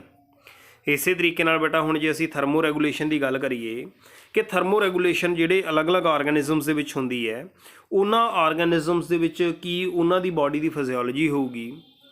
ਫਾਰ ਐਗਜ਼ਾਮਪਲ ਆਪਾਂ ਹੁਣ ਕੀ ਗੱਲ ਕਰਦੇ ਹਾਂ, ਆਪਾਂ ਮੰਨ ਲਓ ਗੱਲ ਕਰਦੇ ਹਾਂ ਕਿ ਸਾਡੇ ਕੋਲ ਸਮਾਲ ਆਰਗੈਨਿਜ਼ਮ ਨੇ, ਛੋਟੇ ਸਾਈਜ਼ ਦਾ ਆਰਗੈਨਿਜ਼ਮ ਹੈ। ਛੋਟੇ ਸਾਈਜ਼ ਦੇ ਆਰਗੈਨਿਜ਼ਮਸ ਦੇ ਬਾਡੀ ਦੇ ਵੋਲਿਊਮ ਦੇ ਅਕੋਰਡਿੰਗਲੀ ਜਿਹੜਾ ਸਰਫੇਸ ਏਰੀਆ ਹੈਗਾ ਉਹ ਜ਼ਿਆਦਾ ਹੋ ਜਾਣਾ। ਉਹਦੀ ਬਾਡੀ ਦਾ ਜਿੰਨਾ ਵੋਲਿਊਮ ਹੈ ਉਹਦੇ ਕੰਪੈਰੇਟਿਵਲੀ ਬਾਡੀ ਦਾ ਸਰਫੇਸ ਏਰੀਆ ਜ਼ਿਆਦਾ ਹੋਊਗਾ। ਸਰਫੇਸ ਏਰੀਆ ਜ਼ਿਆਦਾ ਹੋਊਗਾ ਇਹਦਾ ਮਤਲਬ ਲਾਸ ਆਫ ਹੀਟ ਵੀ ਜ਼ਿਆਦਾ ਹੋਊਗਾ। ਤਾਂ ਹੀਟ ਲਾਸ ਜ਼ਿਆਦਾ ਜੇ ਹੋ ਜਾਊਗਾ ਤਾਂ ਉਹਨਾਂ ਨੂੰ ਆਪਣਾ ਇੰਟਰਨਲ ਬਾਡੀ ਟੈਂਪਰੇਚਰ ਮੇਨਟੇਨ ਕਰਨਾ ਕਿਤੇ ਨਾ ਕਿਤੇ ਥੋੜ੍ਹਾ ਮੁਸ਼ਕਿਲ ਹੋ ਜਾਊਗਾ, ਕਿਉਂਕਿ ਹੀਟ ਬਹੁਤ ਜਲਦੀ ਲੂਜ਼ ਉਹਨਾਂ ਦੀ ਬਾਡੀ ਦੇ ਵਿੱਚੋਂ ਜਾ ਰਹੀ ਹੈ। ਇਸੇ ਕਰਕੇ ਤੁਸੀਂ ਵੇਖੋਗੇ ਬੇਟਾ ਕਿ ਜਿਹੜੇ ਛੋਟੇ ਸਾਈਜ਼ ਦੇ ਆਰਗੈਨਿਜ਼ਮਸ ਨੇ ਨਾ ਉਹ ਠੰਡੇ ਖੇਤਰ ਦੇ ਵਿੱਚ, ਠੰਡੇ ਏਰੀਏ ਦੇ ਵਿੱਚ ਬਹੁਤ ਘੱਟ ਮਿਲਦੇ ਆ। ਸੋ ਪੋਲਰ ਰੀਜਨਸ ਦੇ ਵਿੱਚ ਵੈਰੀ ਸਮਾਲ ਆਰਗੈਨਿਜ਼ਮਸ ਜਿਹੜੇ ਹੈਗੇ ਨੇ ਉਹ ਰੇਅਰ ਨੇ। ਇਹ ਕੁਐਸਚਨ ਵੀ ਪੁੱਛ ਸਕਦੇ ਕਿ ਕਿਉਂ ਰੇਅਰ ਨੇ। ਉਹਦਾ ਰੀਜ਼ਨ ਇਹ ਹੈ ਕਿਉਂਕਿ ਉਹਨਾਂ ਦਾ ਬਾਡੀ ਦਾ ਜਿਹੜਾ ਸਰਫੇਸ ਏਰੀਆ ਹੈਗਾ ਬਾਡੀ ਵੋਲਿਊਮ ਦੇ ਕੰਪੈਰੇਟਿਵਲੀ ਬਹੁਤ ਜ਼ਿਆਦਾ ਹੈ, ਜਿਹਦੇ ਕਰਕੇ ਤੇਜ਼ੀ ਨਾਲ ਹੀਟ ਲੂਜ਼ ਕਰਦੇ ਹੈ ਅਤੇ ਜਿਸ ਕਰਕੇ ਉਹ ਇੰਟਰਨਲ ਬਾਡੀ ਟੈਂਪਰੇਚਰ ਮੇਨਟੇਨ ਨਹੀਂ ਕਰ ਸਕਦੇ। ਸੋ ਇਹ ਸੀਗੀ ਬੇਟਾ ਰੈਗੂਲੇਸ਼ਨ। ਹੁਣ ਕੀ ਸਾਰੇ ਆਰਗੈਨਿਜ਼ਮਸ ਆਪਣੀ ਬਾਡੀ ਦਾ ਇੰਟਰਨਲ ਟੈਂਪਰੇਚਰ ਮੇਨਟੇਨ ਕਰ ਸਕਦੇ ਹੈ? ਨਹੀਂ, ਸਾਰੇ ਆਰਗੈਨਿਜ਼ਮਸ ਦੇ ਲਈ ਇਹ ਪੋਸੀਬਲ ਨਹੀਂ ਹੈ। ਮੈਂ ਇਹਨੂੰ ਫਿਰ ਤੁਹਾਡੇ ਨਾਲ ਜਿਹੜੀ ਹੈਗੀ ਹੈ ਰੂਟੀਨ ਦੇ ਵਿੱਚ ਐਗਜ਼ਾਮਪਲ ਜੋੜ ਕੇ ਦੱਸਦਾ ਹਾਂ। ਜਿਵੇਂ ਅਸੀਂ ਆਰਟੀਫਿਸ਼ੀਅਲ ਮੀਨਸ ਯੂਜ਼ ਕਰਦੇ ਹਾਂ ਕਿ ਅਸੀਂ 에ਅਰ ਕੰਡੀਸ਼ਨ ਯੂਜ਼ ਕਰਦੇ ਹਾਂ ਤਾਂ ਕਿ ਸਾਡੀ ਐਫੀਸ਼ੀਐਂਸੀ ਵੱਧ ਸਕੇ। ਜਿਵੇਂ ਬੈਂਕਿੰਗ ਸੈਕਟਰ ਦੇ ਵਿੱਚ ਤੁਸੀਂ ਆਮ ਤੌਰ 'ਤੇ ਜਾਂਦੇ ਹੋ, ਸਾਰੇ ਬੈਂਕਾਂ ਦੇ ਵਿੱਚ ਬੇਟਾ ਗਰਮੀ ਦੇ ਵਿੱਚ ਤੁਹਾਨੂੰ ਜਿਹੜੇ ਹੈਗੇ ਨੇ AC ਲੱਗੇ ਮਿਲਣਗੇ। ਕਿਉਂ? ਕਿਉਂਕਿ ਉਹਨਾਂ ਨੇ ਸਾਰਾ ਦਿਨ ਉੱਥੇ ਕੰਮ ਕਰਨਾ ਹੈ। ਜੇ ਉੱਥੇ ਗਰਮੀ ਇੰਨੀ ਜ਼ਿਆਦਾ ਹੋਊ, ਉਹਨਾਂ ਨੂੰ ਪਸੀਨਾ ਆਈ ਜਾਊਗਾ ਤਾਂ ਪ੍ਰੋਪਰ ਤਰੀਕੇ ਨਾਲ ਉਹ ਬਹੁਤ ਐਫੀਸ਼ੀਐਂਟਲੀ ਕੰਮ ਨਹੀਂ ਕਰ ਪਾਉਣਗੇ। ਮਤਲਬ ਕਿ ਜੇ ਉਹ 8 ਘੰਟੇ ਦੀ ਜੋਬ ਕਰਦੇ ਆ ਤਾਂ ਉਹਦੇ ਵਿੱਚ ਉਨਾ ਜ਼ਿਆਦਾ ਐਫੀਸ਼ੀਐਂਟਲੀ ਵਰਕ ਨਹੀਂ ਕਰ ਪਾਉਣਗੇ ਜਿੰਨਾ ਉਹ ਇੰਟਰਨਲ ਬਾਡੀ ਟੈਂਪਰੇਚਰ ਮੇਨਟੇਨ ਕਰਨ ਵਾਸਤੇ ਕਰਕੇ ਕਰ ਸਕਦੇ ਹੈ। ਪਰ ਕੀ ਸਾਰੇ ਲੋਕ AC ਅਫੋਰਡ ਕਰ ਸਕਦੇ ਹੈ? ਕੀ ਸਾਰੇ ਲੋਕ AC ਲਾ ਸਕਦੇ ਹੈ? ਬਿਲਕੁਲ ਨਹੀਂ ਲਗਾ ਸਕਦੇ। ਇਹਦਾ ਮਤਲਬ ਉਹ ਇਸ ਕਰਕੇ ਨਹੀਂ ਲਗਾ ਸਕਦੇ ਕਿਉਂਕਿ AC ਕੀ ਹੈ ਬੇਟਾ? ਐਕਸਪੈਂਸਿਵ ਹੈ, ਮਹਿੰਗਾ ਬਹੁਤ ਜ਼ਿਆਦਾ ਪੈਂਦਾ ਹੈ। ਇਸ ਕਰਕੇ ਸਾਰੇ ਲੋਕ 에ਅਰ ਕੰਡੀਸ਼ਨ ਦੀ ਯੂਜ਼ ਨਹੀਂ ਕਰਦੇ। ਬਿਲਕੁਲ ਉਸੇ ਤਰੀਕੇ ਨਾਲ ਹੀ ਸਾਡੀ ਅਰਥ ਦੇ ਉੱਤੇ ਰਹਿਣ ਵਾਲੇ ਸਾਰੇ ਆਰਗੈਨਿਜ਼ਮਸ ਆਪਣਾ ਬਾਡੀ ਟੈਂਪਰੇਚਰ ਮੇਨਟੇਨ ਨਹੀਂ ਕਰਦੇ, ਰੈਗੂਲੇਟ ਨਹੀਂ ਕਰਦੇ। ਮਤਲਬ ਕਿ ਉਹ ਆਪਣਾ ਬਾਡੀ ਟੈਂਪਰੇਚਰ ਰੈਗੂਲੇਟ ਕਰਨ ਦੇ ਲਈ ਸ਼ਿਵਰਿੰਗ ਜਾਂ ਇਹੋ ਜਿਹੀਆਂ ਜਿਹੜਾ ਚੀਜ਼ਾਂ ਹੈਗੀਆਂ ਉਹ ਯੂਜ਼ ਨਹੀਂ ਕਰਦੇ। ਕਿਉਂ? ਕਿਉਂਕਿ ਉਹ ਐਕਸਪੈਂਸਿਵ ਪੈਂਦੀਆਂ। ਐਕਸਪੈਂਸਿਵ ਆਰਗੈਨਿਜ਼ਮ ਵਾਸਤੇ ਐਕਸਪੈਂਸਿਵ ਦਾ ਕੀ ਮਤਲਬ ਹੋ ਗਿਆ? ਉਹਨਾਂ ਨੇ ਕਿਹੜਾ ਪੈਸੇ ਖਰਚ ਕਰਨੇ ਹੈ। ਉਹਨਾਂ ਵਾਸਤੇ ਐਕਸਪੈਂਸਿਵ ਹੋਣ ਦਾ ਮਤਲਬ ਇਹ ਹੈ ਕਿ ਉਹਨਾਂ ਨੂੰ ਆਪਣਾ ਬਾਡੀ ਟੈਂਪਰੇਚਰ ਰੈਗੂਲੇਟ ਕਰਨ ਦੇ ਵਿੱਚ ਬਹੁਤ ਜ਼ਿਆਦਾ ਐਨਰਜੀ ਲਾਉਣੀ ਪੈ ਜੂਗੀ। ਉਹਨਾਂ ਦੀ ਐਨਰਜੀ ਯੂਟੀਲਾਈਜੇਸ਼ਨ ਇੰਨੀ ਜ਼ਿਆਦਾ ਹੋ ਜੂਗੀ ਕਿ ਉਹ ਆਪਣੀ ਉਨੀ ਐਫੀਸ਼ੀਐਂਸੀ ਨਹੀਂ ਵਧਾਉਣਗੇ ਜਿੰਨੀ ਉਹਨਾਂ ਦੀ ਐਨਰਜੀ ਯੂਟੀਲਾਈਜੇਸ਼ਨ ਵੱਧ ਜੂਗੀ। ਇਸ ਕਰਕੇ ਉਹ ਰੈਗੂਲੇਟਰ ਨਹੀਂ ਹੋ ਸਕਦੇ ਕਿਉਂਕਿ ਉਹਨਾਂ ਦਾ ਐਨਰਜੀ ਨੂੰ ਰੈਗੂਲੇਟ ਕਰਨ ਦਾ, ਹੀਟ ਨੂੰ ਰੈਗੂਲੇਟ ਕਰਨ ਦਾ ਜਿਹੜਾ ਮੈਕੈਨਿਜ਼ਮ ਹੈ ਉਹ ਬਹੁਤ ਜ਼ਿਆਦਾ ਐਕਸਪੈਂਸਿਵ ਹੋ ਜਾਂਦਾ ਹੈ। ਜਦੋਂ ਬੇਟਾ ਉਹ ਰੈਗੂਲੇਟ ਨਹੀਂ ਕਰਦੇ ਤਾਂ ਫਿਰ ਕੀ ਉਹ ਆਪਣੇ ਆਪ ਨੂੰ ਸਿੱਧਾ ਹੀ ਰੱਖਦੇ ਹੈ ਜਿਵੇਂ ਉਹ ਹੈਗੇ ਨੇ। ਉਸ ਚੀਜ਼ ਨੂੰ ਅਸੀਂ ਕਹਿੰਦੇ ਹਾਂ ਕਨਫਰਮਰਸ। ਠੀਕ ਹੈ ਨਾ? ਤਾਂ 99% of the animals and nearly all the plants can not maintain a constant internal environment. Maintain ਨਹੀਂ ਕਰ ਸਕਦੇ। ਤਾਂ ਜਿਹੜੇ ਬਾਡੀ ਟੈਂਪਰੇਚਰ ਨੂੰ ਜਾਂ ਔਸਮੋਟਿਕ ਕੰਸਨਟ੍ਰੇਸ਼ਨ ਦੇ ਅਕੋਰਡਿੰਗਲੀ ਆਪਣੇ ਆਪ ਨੂੰ ਮੇਨਟੇਨ ਨਹੀਂ ਕਰਦੇ ਉਹਨਾਂ ਨੂੰ ਅਸੀਂ ਕਨਫਾਰਮਰਸ ਬੋਲਦੇ ਹਾਂ। ਅਕੁਆਟਿਕ ਐਨੀਮਲਸ ਦੇ ਵਿੱਚ ਵੀ ਕੀ ਹੁੰਦਾ ਹੈ ਕਿ ਕਾਂਸਟੈਂਟ ਜਿਹੜਾ ਹੈਗਾ ਬੇਟਾ ਔਸਮੋਟਿਕ ਕੰਸਨਟ੍ਰੇਸ਼ਨ ਮੇਨਟੇਨ ਕਰਨੀ ਹੁੰਦੀ ਹੈ। ਜੇ ਉਹ ਮੇਨਟੇਨ ਨਹੀਂ ਕਰਨਗੇ, ਜਿਵੇਂ ਦਾ ਐਕਸਟਰਨਲ ਐਨਵਾਇਰਨਮੈਂਟ ਹੋ ਗਿਆ ਉਸੇ ਤਰੀਕੇ ਨਾਲ ਹੀ ਉਹ ਆਪਣਾ ਇੰਟਰਨਲ ਐਨਵਾਇਰਨਮੈਂਟ ਬਣਾ ਲੈਣਗੇ ਤਾਂ ਉਸ ਚੀਜ਼ ਨੂੰ ਅਸੀਂ ਕਹਾਂਗੇ ਬੇਟਾ ਕਨਫਰਮਰਸ। ਮਤਲਬ ਕਿ ਉਹਨਾਂ ਨੇ ਆਪਣੇ ਆਪ ਨੂੰ ਰੈਗੂਲੇਟ ਨਹੀਂ ਕੀਤਾ। ਇਸ ਤੋਂ ਨੈਕਸਟ ਬੇਟਾ ਜਿਹੜਾ ਸਾਡੇ ਕੋਲ ਮੈਥਡ ਹੈਗਾ ਦੈਟ ਇਜ਼ ਮਾਈਗ੍ਰੇਸ਼ਨ। ਮਾਈਗ੍ਰੇਸ਼ਨ ਦੇ ਵਿੱਚ ਕੀ ਹੁੰਦਾ ਹੈ? ਤੁਸੀਂ ਇੱਕ ਜਗ੍ਹਾ ਦੇ ਉੱਤੇ ਹੈਗੇ ਹੋ, ਉੱਥੇ ਤੁਸੀਂ ਆਪਣਾ ਬਾਡੀ ਟੈਂਪਰੇਚਰ ਜਾਂ ਔਸਮੋਲੈਰਿਟੀ ਜਿਹੜੀ ਹੈਗੀ ਮੇਨਟੇਨ ਨਹੀਂ ਕਰ ਪਾ ਰਹੇ, ਰੈਗੂਲੇਟ ਨਹੀਂ ਕਰ ਪਾ ਰਹੇ। ਪਰ ਜੇ ਕਨਫਰਮਰਸ ਦੀ ਤਰ੍ਹਾਂ ਕਰਦੇ ਹੋ ਤਾਂ ਤੁਸੀਂ ਸਰਵਾਈਵ ਨਹੀਂ ਕਰ ਪਾਉਂਦੇ ਕਿਉਂਕਿ ਜਿਹੜਾ ਹੈਗਾ ਐਕਸਟਰਨਲ ਟੈਂਪਰੇਚਰ ਬਹੁਤ ਜ਼ਿਆਦਾ ਹੈ। ਉਹਦੇ ਨਾਲ ਤੁਹਾਡੀ ਬਾਡੀ ਦੀ ਐਫੀਸ਼ੀਐਂਸੀ ਘੱਟ ਜੂਗੀ। ਬਾਡੀ ਦੇ ਜਿਹੜੇ ਹੈਗੇ ਨੇ ਬਾਇਓਕੈਮੀਕਲ ਰਿਐਕਸ਼ਨ ਸਹੀ ਤਰੀਕੇ ਨਾਲ ਕੰਮ ਨਹੀਂ ਕਰ ਪਾਉਣਗੇ। ਤਾਂ ਇਹੋ ਜਿਹੇ ਤਰੀਕੇ ਸਾਡੇ ਕੋਲ ਇੱਕ ਹੋਰ ਕੀ ਹੁੰਦਾ ਸਾਡੇ ਕੋਲ ਮੈਥਡ, ਉਹ ਹੈ ਕਿ ਉਸ ਜਗ੍ਹਾ ਤੋਂ ਟੈਂਪਰੇਰੀ ਮਾਈਗ੍ਰੇਟ ਕਰ ਜਾਣਾ। ਜਿੱਥੇ ਕੰਡੀਸ਼ਨਸ ਫੇਵਰੇਬਲ ਨਹੀਂ ਹੈਗੀਆਂ ਉੱਥੋਂ ਕੀ ਕਰ ਜਾਣਾ? ਮਾਈਗ੍ਰੇਟ ਕਰ ਜਾਣਾ। ਫੋਰ ਐਗਜ਼ਾਮਪਲ ਅਸੀਂ ਜਿਵੇਂ ਆਮ ਗੱਲ ਕਰੀਏ, ਇੱਕ ਜਗ੍ਹਾ ਦੇ ਉੱਤੇ ਗਰਮੀ ਇੰਨੀ ਜ਼ਿਆਦਾ ਪੈਂਦੀ ਹੈ ਕਿ ਉੱਥੋਂ ਦੇ ਰਹਿਣ ਵਾਲੇ ਲੋਕ ਨਾ ਤਾਂ ਉਸ ਸੀਜ਼ਨ ਦੇ ਵਿੱਚ ਸਾਰੇ AC ਅਫੋਰਡ ਕਰ ਪਾਉਂਦੇ, ਐਕਸਪੈਂਸਿਵ ਜ਼ਿਆਦਾ ਹੈ। ਜੋ ਟੈਂਪਰੇਰੀ ਉਹ 1 ਮਹੀਨੇ ਵਾਸਤੇ ਆਪਣੀ ਜਗ੍ਹਾ ਤੋਂ ਮਾਈਗ੍ਰੇਟ ਕਰਕੇ ਇੱਕ ਠੰਡੇ ਖੇਤਰ ਦੇ ਵਿੱਚ ਚਲੇ ਜਾਣ ਅਤੇ ਵਾਪਸ ਦੁਬਾਰਾ ਫੇਰ ਆ ਜਾਣ ਜਦੋਂ ਇਹਨਾਂ ਦੇ ਪਿੱਛੇ ਇਨਵਾਇਰਮੈਂਟ ਸਹੀ ਹੋ ਜਾਂਦਾ ਤਾਂ ਅਸੀਂ ਉਸ ਚੀਜ਼ ਨੂੰ ਕੀ ਕਹਾਂਗੇ? ਮਾਈਗ੍ਰੇਸ਼ਨ। ਬਟ ਇਹ ਮਾਈਗ੍ਰੇਸ਼ਨ ਅਸੀਂ ਕਿਹਦੇ ਅਕੋਰਡਿੰਗਲੀ ਪੜ੍ਹ ਰਹੇ ਹਾਂ? ਐਨੀਮਲਸ ਦੇ ਅਕੋਰਡਿੰਗਲੀ।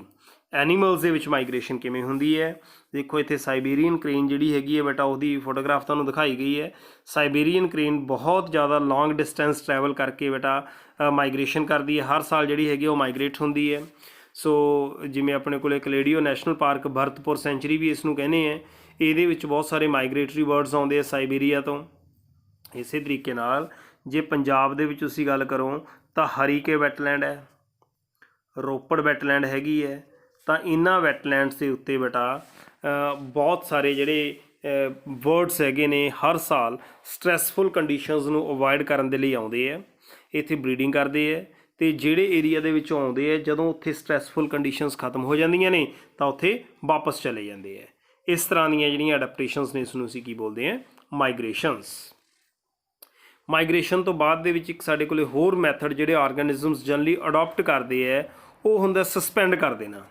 ਮਤਲਬ ਕਿ ਰੈਗੂਲੇਟ ਕਰਨਾ, ਕਨਫਾਰਮਰਸ ਦੀ ਤਰ੍ਹਾਂ ਰਹਿਣਾ ਜਾਂ ਮਾਈਗ੍ਰੇਟ ਕਰਨਾ, ਇਹ ਸਭ ਕੁਝ ਪਲਾਂਟਸ ਦੇ ਲਈ ਪੋਸੀਬਲ ਨਹੀਂ ਹੁੰਦਾ। ਐਨੀਮਲਸ ਦੇ ਵਿੱਚ ਇਹ ਹੋ ਜਾਂਦਾ ਹੈ। ਪਲਾਂਟਸ ਦੇ ਕੋਲ ਨਾ ਤਾਂ ਇੰਟਰਨਲ ਬਾਡੀ ਟੈਂਪਰੇਚਰ ਮੇਨਟੇਨ ਕਰਨ ਦਾ ਕੋਈ ਮੈਕੈਨਿਜ਼ਮ ਹੈ, ਜਿਸ ਤਰ੍ਹਾਂ ਸਵੈਟਿੰਗ ਹੋਣੀ, ਪਸੀਨਾ ਆਉਣਾ ਜਾਂ ਸ਼ਿਵਰਿੰਗ ਹੋਣਾ, ਇਸ ਤਰੀਕੇ ਦਾ ਕੋਈ ਮੈਕੈਨਿਜ਼ਮ ਨਹੀਂ ਹੈ। ਅਤੇ ਨਾ ਹੀ ਪਲਾਂਟਸ ਕੀ ਹੈ ਕਿ ਅਨਫੇਵਰੇਬਲ ਕੰਡੀਸ਼ਨਸ ਨੂੰ ਅਵੋਇਡ ਕਰਨ ਦੇ ਲਈ ਇੱਕ ਜਗ੍ਹਾ ਤੋਂ ਦੂਜੀ ਜਗ੍ਹਾ 'ਤੇ ਮਾਈਗ੍ਰੇਟ ਕਰ ਸਕਦੇ ਹੈ। ਜਦੋਂ ਪਲਾਂਟਸ ਕੋਲ ਇਹੋ ਜਿਹਾ ਕੋਈ ਵੀ ਮੈਕੈਨਿਜ਼ਮ ਨਹੀਂ ਹੈਗਾ ਤਾਂ ਉਹ ਕੀ ਕਰਨਗੇ, ਉਹ ਉਹਨਾਂ ਕੰਡੀਸ਼ਨਸ ਨੂੰ ਸਸਪੈਂਡ ਕਰਨਗੇ। ਸਸਪੈਂਡ ਕਰਨ ਦਾ ਮਤਲਬ ਇਹ ਹੈ ਵੀ ਕੰਡੀਸ਼ਨਸ ਨੂੰ ਆਪਣੇ ਆਪ ਨੂੰ ਖਤਮ ਨਹੀਂ ਕੀਤਾ, ਸਿਰਫ ਕੀ ਕਰ ਲਿਆ ਕਿ ਜਿਹੜਾ ਸਟਰੈਸਫੁਲ ਪੀਰੀਅਡ ਸੀ ਉਸ ਸਟਰੈਸਫੁਲ ਪੀਰੀਅਡ ਦੇ ਵਿੱਚ ਆਪਣੀ ਗਰੋਥ ਸਸਪੈਂਡ ਕਰ ਲਈ ਵੀ ਇਸ ਪੀਰੀਅਡ ਦੇ ਵਿੱਚ ਹੁਣ ਪੀਰੀਅਡ ਸਾਡੇ ਲਈ ਫੇਵਰੇਬਲ ਨਹੀਂ ਹੈ, ਹੁਣ ਅਸੀਂ ਗਰੋ ਨਹੀਂ ਕਰਾਂਗੇ, ਹੁਣ ਅਸੀਂ ਵਾਧਾ ਨਹੀਂ ਕਰਾਂਗੇ। ਜਿਵੇਂ ਬੀਜ ਨੇ, ਸੀਡਸ ਨੇ, ਉਹ ਸੀਡਸ ਜਿਵੇਂ ਧਰਤੀ ਦੇ ਵਿੱਚ ਡਿੱਗ ਪਏ, ਮੰਨ ਲਓ ਉਹਨਾਂ ਸੀਡਸ ਦੇ ਪੁੰਗਰਨ ਦੇ ਲਈ ਇਨਵਾਇਰਮੈਂਟ ਸੂਟੇਬਲ ਨਹੀਂ ਹੈ ਤਾਂ ਬੀਜ ਧਰਤੀ ਦੇ ਵਿੱਚ ਇੱਦਾਂ ਹੀ ਪਏ ਰਹਿਣਗੇ, ਡੋਰਮੈਂਸੀ ਦੇ ਵਿੱਚ ਚਲੇ ਜਾਣਗੇ, ਉਹ ਡੋਰਮੈਂਟ ਹੋ ਜਾਣਗੇ, ਮਤਲਬ ਕਿ ਆਪਣੇ ਆਪ ਨੂੰ ਜਰਮੀਨੇਟ ਨਹੀਂ ਕਰਨਗੇ। ਪਰ ਜਿਵੇਂ ਹੀ ਇਨਵਾਇਰਮੈਂਟ ਕੰਡੀਸ਼ਨਸ ਫੇਵਰੇਬਲ ਹੋ ਗਈਆਂ ਉਹਨਾਂ ਦੀ ਕੀ ਸਟਾਰਟ ਹੋ ਜਾਣੀ ਹੈ, ਜਰਮੀਨੇਸ਼ਨ। ਸੋ ਇਟ ਮੀਨਸ ਕਿ ਇਨਵਾਇਰਮੈਂਟਲ ਕੰਡੀਸ਼ਨਸ ਨੂੰ ਟੈਂਪਰੇਰੀ ਕੀ ਕਰਨਾ, ਸਸਪੈਂਡ ਕਰ ਦੇਣਾ। ਸੋ ਇਹ ਐਨੀਮਲਸ ਦੇ ਵਿੱਚ ਵੀ ਹੁੰਦਾ, ਜ਼ਰੂਰੀ ਨਹੀਂ ਪਲਾਂਟਸ ਦੇ ਵਿੱਚ ਪਲਾਂਟਸ ਹੀ ਸਸਪੈਂਡ ਕਰਦੇ ਹੈ, ਐਨੀਮਲਸ ਵੀ ਟੈਂਪਰੇਰੀਲੀ ਇਨਵਾਇਰਮੈਂਟਲ ਕੰਡੀਸ਼ਨਸ ਤੋਂ ਬਚਣ ਦੇ ਲਈ ਸਸਪੈਂਸ਼ਨ ਦਾ ਮੈਕੈਨਿਜ਼ਮ ਸ਼ੋ ਕਰਦੇ ਹੈ। ਜਿਸ ਤਰ੍ਹਾਂ ਹਾਈਬਰਨੇਸ਼ਨ ਹੈ। ਹਾਈਬਰਨੇਸ਼ਨ ਦਾ ਮਤਲਬ ਹੁੰਦਾ ਵਿੰਟਰ ਸਲੀਪ ਦੇ ਵਿੱਚ ਚਲੇ ਜਾਣਾ। ਜਿਵੇਂ ਪੋਲਰ ਬੀਅਰ ਹੈ, ਜਦੋਂ ਉਹਨੂੰ ਪਤਾ ਲੱਗ ਗਿਆ ਕਿ ਠੰਡ ਬਹੁਤ ਜ਼ਿਆਦਾ ਹੈ, ਉਹ ਆਪਣੇ ਆਪ ਨੂੰ ਰੈਗੂਲੇਟ ਕਰਨ ਦੀ ਕੋਸ਼ਿਸ਼ ਕਰ ਰਿਹਾ ਬਟ ਰੈਗੂਲੇਟ ਨਹੀਂ ਕਰ ਪਾ ਰਿਹਾ। ਇਹੋ ਜਿਹੀ ਕੰਡੀਸ਼ਨ ਦੇ ਵਿੱਚ ਉਹ ਆਪਣੀ ਬਾਡੀ ਦੀ ਫਿਜ਼ੀਓਲੋਜੀ ਨੂੰ ਇੰਨੀ ਜ਼ਿਆਦਾ ਘਟਾ ਲੂਗਾ, ਆਪਣੀ ਬਾਡੀ ਦਾ ਜਿਹੜਾ ਬੇਸਿਕ ਮੈਟਾਬੋਲਿਕ ਰੇਟ ਹੈ ਇੰਨਾ ਘੱਟ ਕਰ ਲੂਗਾ ਕਿ ਉਹ ਇੱਕ ਤਰੀਕੇ ਨਾਲ ਸਰਵਾਈਵ ਤਾਂ ਕਰ ਰਿਹਾ, ਰਹਿ ਤਾਂ ਰਿਹਾ, ਬਟ ਕੀ ਹੋ ਜਾਂਦਾ ਹੈ, ਉਹਨਾਂ ਦੀ BMR ਬੇਸਿਕ ਮੈਟਾਬੋਲਿਕ ਰੇਟ ਘਟਣ ਕਰਕੇ ਜਿਹੜਾ ਹੈਗਾ ਉਹਨਾਂ ਦੀ ਐਨਰਜੀ ਕੰਜ਼ਪਸ਼ਨ ਬਹੁਤ ਘੱਟ ਜਾਂਦੀ ਹੈ ਅਤੇ ਉਹ ਇਹੋ ਜਿਹੇ ਤਰੀਕੇ ਨਾਲ ਆਪਣੇ ਜਿਹੜਾ ਵਿੰਟਰ ਸੀਜ਼ਨ ਉਹ ਟਪਾ ਲੈਂਦੇ ਹੈ। ਇਸ ਚੀਜ਼ ਨੂੰ ਅਸੀਂ ਕੀ ਬੋਲਦੇ ਹਾਂ, ਹਾਈਬਰਨੇਸ਼ਨ। ਬਟ ਕੀ ਜਿਹੜੀ ਇਹ ਵਿੰਟਰ ਸਲੀਪ ਹੀ ਹੁੰਦੀ ਹੈ? ਨੋ, ਸਮਰ ਸਲੀਪ ਵੀ ਹੁੰਦੀ ਹੈ ਕੁਛ ਆਰਗੈਨਿਜ਼ਮਸ ਦੇ ਵਿੱਚ। ਉਹ ਗਰਮੀ ਦੇ ਵਿੱਚ ਇਸ ਤਰੀਕੇ ਨਾਲ ਨੀਂਦ ਦੇ ਵਿੱਚ ਜਾਂਦੇ ਹੈ, ਉਸ ਚੀਜ਼ ਨੂੰ ਅਸੀਂ ਕੀ ਬੋਲਦੇ ਹਾਂ, ਐਸਟਾਈਵੇਸ਼ਨ। ਅਤੇ ਜੇ ਬਟਾ ਕੀ ਹੈ, ਜਿਵੇਂ ਲੇਕਸ ਪੌਂਡਸ ਦੇ ਵਿੱਚ ਜਿਹੜਾ ਹੈਗਾ ਇਨਵਾਇਰਮੈਂਟਲ ਕੰਡੀਸ਼ਨ ਨੂੰ ਸਸਪੈਂਡ ਕਰ ਦੇਣਾ, ਜਿਵੇਂ ਯੂ ਪਲੈਂਕਟਨ ਆਮ ਤੌਰ 'ਤੇ ਕਰਦਾ, ਇਸ ਚੀਜ਼ ਨੂੰ ਅਸੀਂ ਕਹਿੰਦੇ ਹਾਂ ਡਾਇਆਪੌਸ। ਸੋ ਇਹ ਜਿਹੜਾ ਹੈਗਾ ਹਾਈਬਰਨੇਸ਼ਨ ਅਤੇ ਐਸਟਾਈਵੇਸ਼ਨ ਦਾ, ਇਹ ਤਾਂ ਮੈਂ ਬਹੁਤ ਵਾਰੀ ਦੇਖਿਆ ਕਿ ਜਿਹੜੇ ਫਾਈਨਲ ਸਾਡੇ ਬੋਰਡ ਐਗਜ਼ਾਮਸ ਹੁੰਦੇ ਹੈ ਉਹਦੇ ਵਿੱਚ ਕੁਐਸਚਨ ਪੁੱਛਿਆ ਜਾਂਦਾ, what is difference between hibernation and ਐਸਟਾਈਵੇਸ਼ਨ।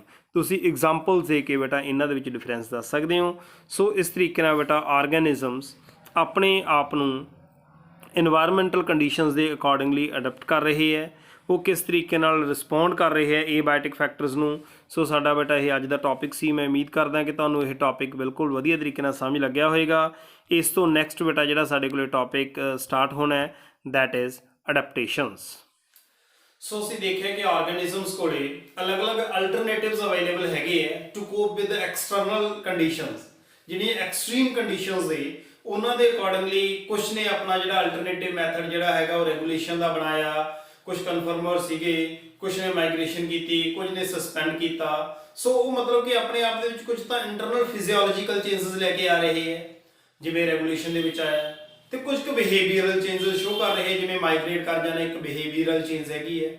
ਸੋ ਇਹੋ ਜਿਹੀਆਂ ਜਿਹੜੀਆਂ ਫਿਜ਼ੀਓਲੋਜੀਕਲ ਚੇਂਜਸ, ਕੋਈ ਬਿਹੇਵੀਅਰਲ ਚੇਂਜਸ ਆਰਗੈਨਿਜ਼ਮਸ ਦੇ ਵਿੱਚ ਆ ਜਾਂਦੀਆਂ ਨੇ, ਉਹ ਇਸ ਕਰਕੇ ਆਉਂਦੀਆਂ ਨੇ ਸੋ ਦੈਟ ਆਰਗੈਨਿਜ਼ਮ ਐਕਸਟਰਨਲ ਕੰਡੀਸ਼ਨਸ ਦੇ ਅਕੋਰਡਿੰਗਲੀ ਸਰਵਾਈਵ ਕਰ ਸਕਣ ਤੇ ਰੀਪਰੋਡਿਊਸ ਕਰ ਸਕਣ। ਤਾਂ ਇਹ ਜਿਹੜੀਆਂ ਸਾਰੀਆਂ ਚੇਂਜਸ ਹੈਗੀਆਂ ਨੇ ਬੇਟਾ, ਇਹਨਾਂ ਨੂੰ ਅਸੀਂ ਅਡੈਪਟੇਸ਼ਨਸ ਬੋਲਦੇ ਹਾਂ। ਸੋ ਜਿਹੜਾ ਸਾਡਾ ਇਸ ਲੈਕਚਰ ਦਾ ਹੁਣ ਕਮਿੰਗ ਸੈਕਸ਼ਨ ਹੈਗਾ, ਉਸ ਦੇ ਵਿੱਚ ਅਸੀਂ ਆਰਗੈਨਿਜ਼ਮਸ ਕਿਸ ਤਰੀਕੇ ਨਾਲ ਅਲੱਗ-ਅਲੱਗ ਤਰ੍ਹਾਂ ਦੀਆਂ ਅਡੈਪਟੇਸ਼ਨਸ ਸ਼ੋ ਕਰਦੇ ਹੈ, ਉਹਨਾਂ ਅਡੈਪਟੇਸ਼ਨਸ ਬਾਰੇ ਪੜ੍ਹਾਂਗੇ। ਸੋ ਅਡੈਪਟੇਸ਼ਨ ਕੀ ਹੈ? ਅਡੈਪਟੇਸ਼ਨ ਉਹ ਮੋਰਫੋਲੋਜੀਕਲ, ਫਿਜ਼ੀਓਲੋਜੀਕਲ ਜਾਂ ਬਿਹੇਵੀਅਰਲ ਚੇਂਜਸ ਹੈਗੀਆਂ ਨੇ ਜਿਹੜੀਆਂ ਆਰਗੈਨਿਜ਼ਮ ਨੂੰ ਇਨੇਬਲ ਕਰਦੀਆਂ ਨੇ to survive and reproduce in its habitat. ਇਹੋ ਜਿਹੀਆਂ ਜਿਹੜੀਆਂ ਚੇਂਜਸ ਹੈਗੀਆਂ ਨੇ ਇਹਨਾਂ ਚੇਂਜਸ ਨੂੰ ਅਸੀਂ ਕੀ ਬੋਲ ਦਿੰਦੇ ਹਾਂ, ਅਡੈਪਟੇਸ਼ਨਸ ਬੋਲ ਦਿੰਦੇ ਹਾਂ। So many adaptations have evolved over a long evolutionary time. ਅਤੇ ਇਹ ਜਿਹੜੀਆਂ ਅਡੈਪਟੇਸ਼ਨਸ ਨੇ ਜਨਰਲੀ ਫਿਕਸ ਨੇ। ਕਿਹੋ ਜਿਹੀਆਂ ਉਹ ਅਡੈਪਟੇਸ਼ਨਸ ਹੈਗੀਆਂ ਨੇ, ਕਿਸ ਤਰੀਕੇ ਨਾਲ ਪੋਲਰ ਬੀਅਰ ਜਿਹੜਾ ਹੈਗਾ ਅਡੈਪਟ ਕਰ ਰਹੇ ਹੈ, ਐਕੁਆਟਿਕ ਐਨੀਮਲਸ ਕਰ ਰਹੇ ਹੈ, ਜਾਂ ਕਿਸ ਤਰੀਕੇ ਨਾਲ ਕੁਝ ਰਿਪਟਾਈਲਸ ਕਰ ਰਹੇ ਹੈ, ਡੈਜ਼ਰਟ ਪਲਾਂਟਸ ਜਾਂ ਡੈਜ਼ਰਟ ਐਨੀਮਲਸ ਦੇ ਵਿੱਚ ਅਡੈਪਟੇਸ਼ਨਸ ਹੈਗੀਆਂ ਨੇ। ਇਹ ਸਾਰੀਆਂ ਅਡੈਪਟੇਸ਼ਨਸ ਬੇਟਾ ਅਸੀਂ ਅੱਜ ਦੇ ਇਸ ਟੌਪਿਕ ਦੇ ਵਿੱਚ ਪੜ੍ਹਨੀਆਂ ਨੇ। ਤਾਂ ਹੁਣ ਸਭ ਤੋਂ ਪਹਿਲਾਂ ਬੇਟਾ ਅਸੀਂ ਗੱਲ ਕਰਦੇ ਹਾਂ ਅਡੈਪਟੇਸ਼ਨਸ ਆਫ ਕੈਂਗਰੂ ਰੈਟ। ਜਿਹੜਾ ਕੈਂਗਰੂ ਰੈਟ ਹੈ ਬੇਟਾ ਇਹ ਨਾਰਥ ਅਮੈਰੀਕਨ ਡੈਜ਼ਰਟਸ ਦੇ ਵਿੱਚ ਹੁੰਦਾ ਹੈ। ਉੱਥੇ ਕਿਉਂਕਿ ਡੈਜ਼ਰਟ ਦੇ ਵਿੱਚ ਹੈਗਾ, ਪਾਣੀ ਘੱਟ ਹੈਗਾ, ਇਸ ਕਰਕੇ ਪਾਣੀ ਘੱਟ ਦੇ ਵਿੱਚ ਕਿਵੇਂ ਆਪਣੇ ਆਪ ਨੂੰ ਬੇਟਾ ਇਹ ਬਚਾ ਕੇ ਰੱਖਦੇ ਹੈ। ਇਸ ਦੇ ਵਿੱਚ ਸਭ ਤੋਂ ਪਹਿਲਾਂ ਤਾਂ ਕੀ ਹੈ ਕਿ ਜਿਹੜਾ ਯੂਰਿਨ ਪ੍ਰੋਡਿਊਸ ਕਰਦੇ ਬਹੁਤ ਕੰਸਨਟ੍ਰੇਟਡ ਯੂਰਿਨ ਪ੍ਰੋਡਿਊਸ ਕਰਦੇ ਹੈ। ਜੇ ਕੰਸਨਟ੍ਰੇਟਡ ਯੂਰਿਨ ਪ੍ਰੋਡਿਊਸ ਕਰਨਗੇ ਤਾਂ ਬਹੁਤ ਜ਼ਿਆਦਾ ਵਾਟਰ ਜਿਹੜਾ ਹੈਗਾ ਬੇਟਾ ਉਹ ਬਚਾਇਆ ਜਾ ਸਕਦਾ ਹੈ। ਮਿਨੀਮਲ ਵੋਲਿਊਮ ਆਫ ਵਾਟਰ ਜਿਹੜਾ ਹੈਗਾ ਬੇਟਾ ਉਹ ਯੂਜ਼ ਕਰਨਗੇ ਐਕਸਕ੍ਰੀਟਰੀ ਪ੍ਰੋਡਕਟਸ ਨੂੰ ਯੂਜ਼ ਕਰਨ ਦੇ ਲਈ, ਤਾਂ ਕਿ ਬਾਡੀ ਤੋਂ ਪਾਣੀ ਜਿਹੜਾ ਹੈਗਾ ਉਹ ਘੱਟ ਵੇਸਟ ਜਾਵੇ। ਇਸੇ ਤਰੀਕੇ ਨਾਲ ਹੀ ਜਦੋਂ ਪਾਣੀ ਬਾਹਰੋਂ ਘੱਟ ਮਿਲਦਾ ਹੈ ਤਾਂ ਇਹ ਬਾਡੀ ਦੇ ਵਿੱਚ ਜਿਹੜਾ ਮੈਟਾਬੋਲਿਕ ਵਾਟਰ ਪ੍ਰੋਡਿਊਸ ਹੁੰਦਾ ਹੈ। ਮੈਟਾਬੋਲਿਕ ਮਤਲਬ ਕਿ ਬਾਡੀ ਦੇ ਮੈਟਾਬੋਲਿਜ਼ਮ ਦੇ ਦੌਰਾਨ ਜਿਹੜੇ ਬਾਡੀ 'ਚ ਬਾਇਓਕੈਮੀਕਲ ਰਿਐਕਸ਼ਨਸ ਨੇ ਉਹਨਾਂ ਦੇ ਡਿਊਰਿੰਗ ਜਿਹੜਾ ਵਾਟਰ ਜਿਹੜਾ ਹੈਗਾ ਬੇਟਾ ਪ੍ਰੋਡਿਊਸ ਹੁੰਦਾ ਹੈ, ਉਸੇ ਵਾਟਰ ਨੂੰ ਹੀ ਇਹ ਯੂਜ਼ ਕਰਦੇ ਹੈ। ਇਹ ਤੁਹਾਡੇ ਬੇਟਾ ਪ੍ਰੈਕਟੀਕਲ ਦੇ ਸਿਲੇਬਸ ਦੇ ਵਿੱਚ ਵੀ ਹੈਗਾ ਅਡੈਪਟੇਸ਼ਨਸ ਆਫ ਕੈਂਗਰੂ ਰੈਟ। ਇਸੇ ਤਰੀਕੇ ਨਾਲ ਹੀ ਡੈਜ਼ਰਟ ਪਲਾਂਟਸ ਹੈਗੇ ਨੇ। ਡੈਜ਼ਰਟ ਪਲਾਂਟ ਦੀਆਂ ਅਡੈਪਟੇਸ਼ਨਸ ਬੇਟਾ ਤੁਹਾਨੂੰ ਮੈਨੂੰ ਲੱਗਦਾ ਅਸੀਂ 6ਵੀਂ 7ਵੀਂ ਕਲਾਸ ਤੋਂ ਪੜ੍ਹਾਉਣੀਆਂ ਸ਼ੁਰੂ ਕਰ ਦਿੰਦੇ ਹਾਂ ਕਿ ਇਹਨਾਂ ਕੋਲ ਇੱਕ ਥਿਕ ਕਿਊਟੀਕਲ ਹੁੰਦੀ ਹੈ ਲੀਫ ਸਰਫੇਸ ਦੇ ਉੱਤੇ, ਤਾਂ ਕਿ ਜਿਹੜਾ ਹੈਗਾ ਵਾਟਰ ਦਾ ਲਾਸ ਘੱਟ ਹੋ ਸਕੇ। ਇਹਨਾਂ ਦੇ ਸਟੋਮੈਟਾ ਬਹੁਤ ਸੰਕਨ ਹੁੰਦੇ ਆ, ਡੂੰਘੇ ਧਸੇ ਹੋਏ ਸਟੋਮੈਟਾ ਹੁੰਦੇ ਹੈ, ਤਾਂ ਕਿ ਵਾਟਰ ਲਾਸ ਟਰਾਂਸਪੀਰੇਸ਼ਨ ਦੇ ਡਿਊਰਿੰਗ ਘੱਟ ਹੋ ਸਕੇ। ਵੀ ਨੋ ਕਿ ਪਲਾਂਟਸ 98% ਵਾਟਰ ਜਿਹੜਾ ਟਰਾਂਸਪੀਰੇਸ਼ਨ ਤੋਂ ਲੂਜ਼ ਕਰਦੇ ਹੈ। ਤਾਂ ਹੁਣ ਜੇ ਸਟੋਮੈਟਾ ਸੰਕਨ ਹੋਣਗੇ ਤਾਂ ਟਰਾਂਸਪੀਰੇਸ਼ਨ ਦੇ ਡਿਊਰਿੰਗ ਜਿਹੜਾ ਵਾਟਰ ਦਾ ਲਾਸ ਬਹੁਤ ਘੱਟ ਹੋਊਗਾ। ਤਾਂ ਜਿਹੜਾ CAM ਫੋਟੋਸਿੰਥੈਟਿਕ ਪਾਸਵੇ ਹੈਗਾ ਉਹ ਇਹਨਾਂ ਦੇ ਵਿੱਚ ਪਾਥਵੇ ਹੁੰਦਾ ਹੈ, ਜਿਹਦੇ ਨਾਲ ਜਿਹੜੇ ਸਟੋਮੈਟਾ ਦਿਨ ਸਮੇਂ ਦੇ ਵਿੱਚ ਬੰਦ ਰਹਿੰਦੇ ਨੇ। ਬਹੁਤ ਸਾਰੇ ਡੈਜ਼ਰਟ ਪਲਾਂਟ ਜਿਵੇਂ ਪੰਛੀ ਆਪਣੇ ਆਲੇ ਦੁਆਲੇ ਆਮ ਮਿਲਦਾ, ਛਿੱਤਰਥੋਰ ਆਪਣੀ ਆਮ ਭਾਸ਼ਾ ਦੇ ਵਿੱਚ ਬੇਟਾ ਇਸ ਨੂੰ ਕਹਿੰਦੇ ਹੈ। ਸੋ ਇਹਦੇ ਪੱਤੇ ਨਹੀਂ ਹੁੰਦੇ, ਪੱਤੇ ਤਾਂ ਹੁੰਦੇ ਹੈ ਬਟ ਉਹ ਲੀਵਸ ਦੇ ਵਿੱਚ ਰਿਡਿਊਸ ਹੋ ਜਾਂਦੇ ਹੈ। ਜਿਵੇਂ ਆ ਫੋਟੋਗ੍ਰਾਫ ਦੇ ਵਿੱਚ ਤੁਸੀਂ ਦੇਖ ਰਹੇ ਹੋ, ਇਹ ਜਿਹੜਾ ਮੈਂ ਦਿਖਾ ਰਿਹਾ ਦਿਸ ਇਜ਼ ਨਾਟ ਲੀਫ। ਇਹ ਕੀ ਹੈ ਬੇਟਾ, ਇਹ ਤਾਂ ਸਟੈਮ ਹੈ। ਅਤੇ ਇਸ ਸਟੈਮ ਦੇ ਉੱਤੇ ਜਿਹੜੇ ਥੋਰਨਸ ਲੱਗੇ ਹੋਏ ਨੇ ਇਹ ਕੀ ਨੇ, ਇਹ ਲੀਵਸ ਹੈਗੇ ਹੈ। ਠੀਕ ਹੈ ਨਾ। ਸੋ ਲੀਵਸ ਜਿਹੜੇ ਹੈਗੇ ਨੇ ਬੇਟਾ ਕੀ ਹੋ ਗਏ, ਉਹ ਰਿਡਿਊਸ ਹੋ ਗਏ ਸਪਾਈਨਸ ਦੇ ਵਿੱਚ। ਇਸ ਤਰੀਕੇ ਨਾਲ ਬੇਟਾ ਜਿਹੜਾ ਹੈਗਾ ਫੋਟੋਸਿੰਥੈਟਿਕ ਐਕਟੀਵਿਟੀ ਫਿਰ ਕੌਣ ਪਰਫੋਰਮ ਕਰ ਰਿਹਾ, ਸਟੈਮ ਪਰਫੋਰਮ ਕਰ ਰਿਹਾ ਹੈ। ਇਹ ਬੇਟਾ ਇਹਨਾਂ ਦੀਆਂ ਅਡੈਪਟੇਸ਼ਨਸ ਹੈਗੀਆਂ ਨੇ to minimise the loss of water. Then ਆਪਣੇ ਕੋਲੇ ਬੇਟਾ ਕੁਝ ਕੁ ਮੈਮਲਸ ਦੇ ਵਿੱਚ ਅਡੈਪਟੇਸ਼ਨਸ ਦੀ ਗੱਲ ਕੀਤੀ ਹੈ। ਜਿਵੇਂ ਮੈਮਲਸ ਜਿਹੜੇ ਕੋਲਡ ਕਲਾਈਮੇਟ ਦੇ ਵਿੱਚ ਮੈਮਲਸ ਹੁੰਦੇ ਨੇ, ਇਹਨਾਂ ਦੇ ਵਿੱਚ ਬੇਟਾ ਸ਼ਾਰਟਰ ਈਅਰ ਅਤੇ ਲਿੰਬਸ ਇਹਨਾਂ ਦੇ ਛੋਟੇ ਹੁੰਦੇ ਨੇ, ਤਾਂ ਕਿ ਹੀਟ ਲੂਜ਼ ਘੱਟ ਕਰਨ ਬੇਟਾ ਇਸ ਨੂੰ ਅਸੀਂ ਐਲਨਸ ਰੂਲ ਵੀ ਕਹਿੰਦੇ ਹਾਂ। From examination point of view this rule is very important. Environmental point of view ਤੋਂ ਤਾਂ ਹੈਗਾ ਹੀ ਹੈਗਾ ਜੇ ਅਸੀਂ ਆਪਣੇ ਇਕੋਲੋਜੀ ਦੇ ਅਕੋਰਡਿੰਗਲੀ ਪੜ੍ਹੀਏ, ਬਟ ਵੈਸੇ ਜੇ ਪੇਪਰਾਂ ਦੇ ਅਕੋਰਡਿੰਗਲੀ ਵੇਖੀਏ ਫਿਰ ਬਹੁਤ ਜ਼ਿਆਦਾ ਇੰਪੋਰਟੈਂਟ ਹੋ ਜਾਂਦਾ। ਆਮ ਤੌਰ 'ਤੇ ਕੁਐਸਚਨ ਬੇਟਾ ਇਸ ਦੇ ਵਿੱਚੋਂ ਪੁੱਛਿਆ ਜਾਂਦਾ ਹੈ, ਵਟ ਇਜ਼ ਐਲਨਸ ਰੂਲ, 2 ਨੰਬਰ ਦਾ ਕੁਐਸਚਨ ਪੁੱਛ ਲੈਂਦੇ ਹੈ। ਸੋ ਐਲਨਸ ਰੂਲ ਕੀ ਹੈ ਬੇਟਾ, ਐਲਨਸ ਰੂਲ ਦੇ ਵਿੱਚ ਅਕੋਰਡਿੰਗਲੀ ਜਿਹੜੇ ਠੰਡੇ ਏਰੀਏ ਦੇ ਐਨੀਮਲਸ ਹੁੰਦੇ ਹੈ ਉਹਨਾਂ ਦੀ ਕੰਨ ਅਤੇ ਉਹਨਾਂ ਦੀਆਂ ਲੱਤਾਂ ਬਾਹਾਂ ਛੋਟੀਆਂ ਹੁੰਦੀਆਂ ਨੇ। ਉਹ ਇਸ ਕਰਕੇ ਛੋਟੀਆਂ ਹੁੰਦੀਆਂ ਨੇ ਤਾਂ ਕਿ ਹੀਟ ਲਾਸ ਜਿਹੜਾ ਹੈਗਾ ਉਹ ਘੱਟ ਹੋਵੇ। ਸੋ ਦਿਸ ਇਜ਼ ਐਲਨਸ ਰੂਲ। ਤੁਸੀਂ ਇਹ ਤਾਂ ਆਮ ਜਿਹੜਾ ਹੈਗਾ ਬੇਟਾ ਦੇਖਿਆ ਹੋਊਗਾ ਠੰਡੇ ਖੇਤਰ ਦੇ ਵਿੱਚ ਜਾ ਕੇ ਕਿ ਉਹ ਗਾਵਾਂ ਵੀ ਅਸੀਂ ਉੱਥੇ ਦੇਖਦੇ ਹਾਂ, ਉਹ ਬਹੁਤ ਛੋਟੇ ਕੱਦ ਦੀਆਂ ਹੁੰਦੀਆਂ ਨੇ। ਐਕੁਆਟਿਕ ਮੈਮਲਸ ਜਿਵੇਂ ਆਪਣੇ ਕੋਲ ਸੀਲ ਹੋ ਗਈ, ਇਹਦੇ ਕੋਲ ਕੀ ਅਡੈਪਟੇਸ਼ਨ ਹੈ ਕਿ ਇਹ ਆਪਣੇ ਸਕਿਨ ਦੇ ਨੀਚੇ ਨਾ ਇੱਕ ਬਹੁਤ ਹੀ ਥਿੱਕ ਜਿਹੜੀ ਹੈਗੀ ਹੈ ਲੇਅਰ ਆਫ ਫੈਟ, ਜਿਹਨੂੰ ਅਸੀਂ ਬਲੱਬਰ ਕਹਿੰਦੇ ਹਾਂ, ਉਹ ਰੱਖਦੀ ਹੈ, ਜਿਹੜੀ ਇੱਕ ਇਨਸੂਲੇਟਰ ਦਾ ਕੰਮ ਕਰਦੀ ਹੈ ਅਤੇ ਬਾਡੀ ਦੇ ਵਿੱਚੋਂ ਹੀਟ ਜਿਹੜੀ ਹੈਗੀ ਹੈ ਉਹ ਲੂਜ਼ ਨਹੀਂ ਹੋਣ ਦਿੰਦੀ। ਸੋ ਇਹ ਅਡੈਪਟੇਸ਼ਨ ਹੈਗੀ ਹੈ ਬੇਟਾ ਮੈਮਲਸ ਦੇ ਵਿੱਚ। ਦੈਨ ਫਿਜ਼ੀਓਲੋਜੀਕਲ ਐਂਡ ਬਾਇਓਕੈਮੀਕਲ ਕੁਛ ਕੁ ਅਡੈਪਟੇਸ਼ਨਸ ਹੈਗੀਆਂ ਨੇ। ਜਿਵੇਂ ਆਰਕਿਓਬੈਕਟੀਰੀਆ ਦੀ ਗੱਲ ਕਰਦੇ ਹਾਂ, ਇਹ ਗਰਮ ਪਾਣੀ ਦੇ ਚਸ਼ਮਿਆਂ ਦੇ ਵਿੱਚ, ਹੌਟ ਸਪ੍ਰਿੰਗਸ ਦੇ ਵਿੱਚ ਜਾਂ ਡੀਪ ਸੀ ਦੇ ਵਿੱਚ ਮਿਲਦਾ ਹੈ, ਜਿੱਥੇ ਟੈਂਪਰੇਚਰ 100 ਡਿਗਰੀ ਸੈਲਸੀਅਸ ਤੋਂ ਵੀ ਜ਼ਿਆਦਾ ਹੈ। ਸੋ ਉੱਥੇ ਵੀ ਆਪਣੇ ਆਪ ਨੂੰ ਇਹ ਮੇਨਟੇਨ ਕਰਕੇ ਰੱਖਦਾ। ਕਿਵੇਂ, ਕੁਝ ਕੁ ਫਿਜ਼ੀਓਲੋਜੀਕਲ ਅਡੈਪਟੇਸ਼ਨਸ ਨਾਲ, ਇੰਟਰਨਲ ਅਡੈਪਟੇਸ਼ਨਸ ਦੇ ਨਾਲ। ਕੁਝ ਕੁ ਫਿਸ਼ਸ ਜਿਹੜੀਆਂ ਹੈਗੀਆਂ ਨੇ ਬੇਟਾ ਉਹ ਬਿਲੋ 0 ਡਿਗਰੀ ਸੈਲਸੀਅਸ ਅੰਟਾਰਕਟਿਕ ਵਾਟਰ ਦੇ ਵਿੱਚ ਵੀ ਆਪਣੇ ਆਪ ਨੂੰ ਸਰਵਾਈਵ ਕਰਕੇ ਰੱਖਦੇ, ਬਚਾ ਕੇ ਰੱਖਦੇ ਹੈ।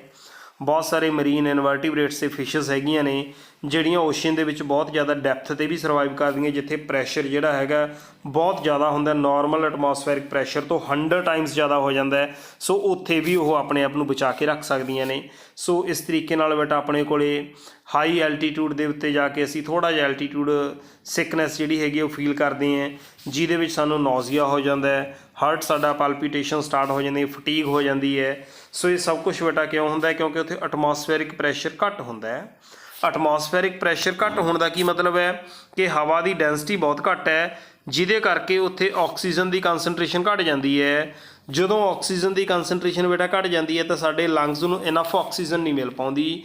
ਜਦੋਂ ਇਨਫ ਆਕਸੀਜਨ ਸਾਡੇ ਲੰਗਸ ਨੂੰ ਨਹੀਂ ਮਿਲਦੀ ਤਾਂ ਸਾਨੂੰ ਇਸ ਤਰ੍ਹਾਂ ਦੀਆਂ ਜਿਹੜੀਆਂ ਬੇਟਾ ਪ੍ਰੋਬਲਮਸ ਉੱਥੇ ਅਸੀਂ ਫੇਸ ਕਰਦੇ ਹਾਂ, ਜਿਸ ਨੂੰ ਅਸੀਂ ਐਲਟੀਟਿਊਡ ਸਿਕਨੈਸ ਕਹਿੰਦੇ ਹਾਂ।